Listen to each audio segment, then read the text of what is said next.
My name is Norris Witter. I'm the president of the General Workers Union, and I'm here with executive members of the union to mount this picket under the shadow of the legendary Ibort Nathaniel Critchlow trade union icon. Now, the reason for this picket can be summed up in this one statement, that in the midst of plenty, no citizen should go to bed hungry. It has been a long established fact that Guyana has an abundance of resources: gold, diamond, bauxite, fish, forestry, rice, and more recently, a large quantity of oil. As a matter of fact, the proven declaration so far is in excess of 10 billion barrels. And it is no ordinary oil. It is sweet oil, as we understand it to be. But despite the plentiful of resources, this abundance of resources, there are still a large number of citizens who go to bed hungry.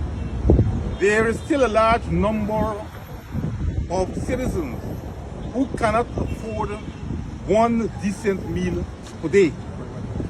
And despite this fact, there is the boast about how well things are in Guyana. So as trade unionists, we have come here to demonstrate to the nation that we are hurting. The working people, the wage and salary earners in particular, are hurting. And we are hurting because despite the tremendous hardships that has been visited upon us, we have not witnessed or seen any indication of a willingness by the state to show some compassion towards its citizens. No announcement has been made, or no pronouncement has been made in relation to any measure to be taken by the state to mitigate the circumstances. And as a consequence, we are demanding, one, that the current minimum wage that stands at $44,200 be immediately increased to $60,000 as was promised since 2019. We are not saying that the $60,000 is adequate given the current cost of living. But what we are saying is that since there was this commitment to increase the minimum to $60,000, that the Minister of Labor, whose responsibility it is to sign the order to bring into effect the $60,000 minimum, do that immediately, and simultaneous to that, to open negotiations for a new minimum wage that bears some relationship to the current cost of living.